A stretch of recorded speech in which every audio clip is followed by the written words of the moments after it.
You've been fantastic, and I hope you enjoyed it. There is a point. Is there a point to all this? Let's find a point. Is there a point to my act? I would say there is. I have to. The world is like a ride at an amusement park, and when you choose to go on it, you think it's real, because that's how powerful our minds are. And the ride goes up and down and round and round. It has thrills and chills, and it's very brightly colored, and it's very loud, and it's fun for a while. Some people have been on the ride for a long time, and they begin to question, is this real, or is this just a ride? And other people have remembered, and they come back to us, and they say, hey, don't worry, don't be afraid, ever, because this is just a ride, and we kill those people. Shut him up. We have a lot invested in this ride. Shut him up. Look at my furrows of worry. Look at my big bank account and my family. Has to be real. It's just a ride. But we always kill those good guys who try and tell us that. You ever notice that? And let the demons run amok? But it doesn't matter, because it's just a ride. And we can change it anytime we want. It's only a choice. No effort, no work, no job, no savings of money. A choice right now between fear and love. The eyes of fear want you to put bigger locks on your door, buy guns, close yourself off. The eyes of love instead see all of us as one.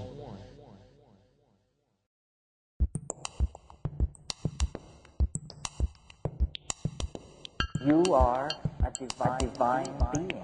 You matter. You count. Yeah. So scientists, they're publishing this in the journals. There's some great texts. Many of your guests have talked about this field. Scientists are looking at this and they're saying, okay, well, you know, this field is out there. What do we do? What do we do with it? This triple sanctuary is home to the pineal gland, or third eye. The enigmatic cobra rising from the third eye of the pharaoh is so prevalent that it is almost synonymous with Egyptian art. What did it mean? The central aspect of the pharaohs was that they were humankind perfected and elevated to a divine plane.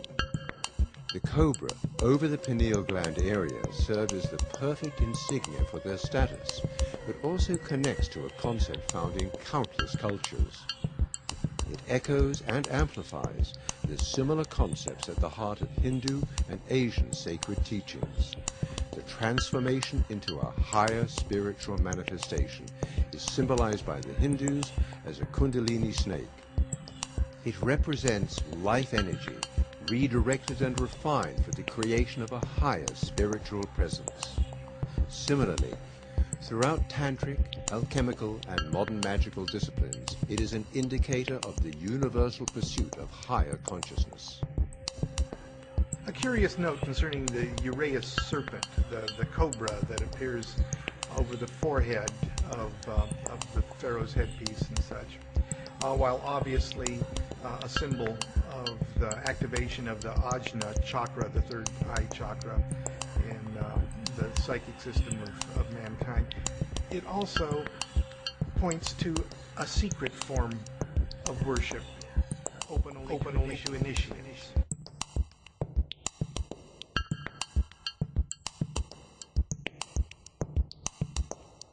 You come from realms of unimaginable power and light, and you will return to those realms.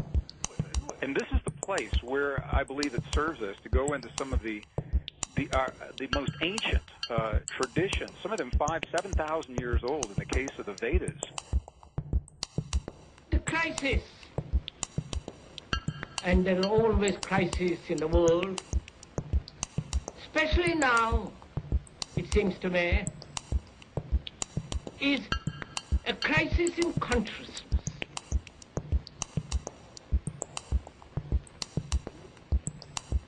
A crisis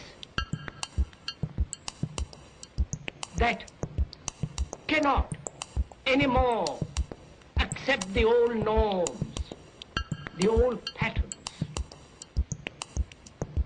the ancient traditions, a particular way of life, whether it is the American way or the European way or the Asiatic way.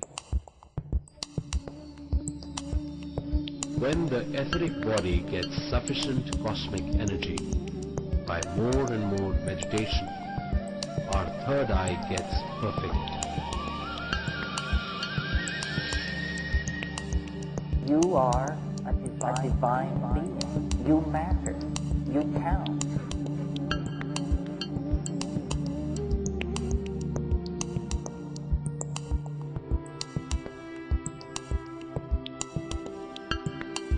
Here we perceive crystal clear visions of this plane and other planes. In third eye perfection, we see many things clearer than the physical visions.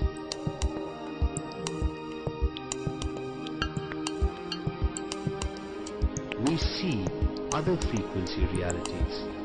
We see the things which are not present in the realm of the five senses.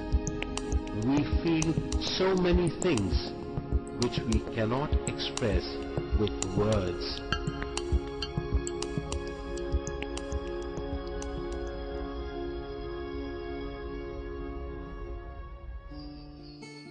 We hear inner voices, sounds, or sounds of instruments from other frequencies.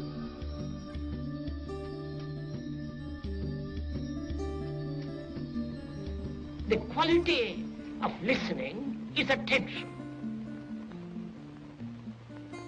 And when you attend totally, with your whole mind, with your heart, with your nerves, with your eyes and ears completely, in that state of attention, there is the act of listening. And that act of listening puts away anything that is not true.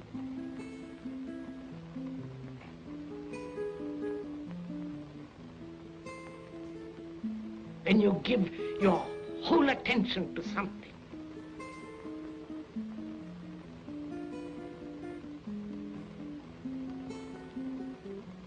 that is when you are completely listening. Western science has just arrived within the last years of the 20th and now the early 21st century at an understanding that we have proven under laboratory conditions in the language of science that has been the place where ancient and indigenous traditions have always begun. So Western science is only now comfortable embracing the fact, and it is a fact now, that there is an intelligent field of energy that bathes all of creation, permeates everything in our world and beyond as far as we know, and with implications we're only beginning to understand. Look, sir, if I say there is no God, I've blocked myself, haven't I? Or if I say there is God, I've blocked myself. But if I say I really don't know, let's find out, then I have the energy to go into it, right? Now, so don't let's say yes or no. Don't let's take sides about it. Max Planck, in 1944, in just a stroke of brilliance, identified this field as the matrix. And what he said, in 1944, he said that all matter, the stuff our world is made of, he said it originates and exists only by virtue of a force. And he said we must assume behind this force the existence of what he called at that time a conscious and intelligent mind. And then he said this mind is the matrix.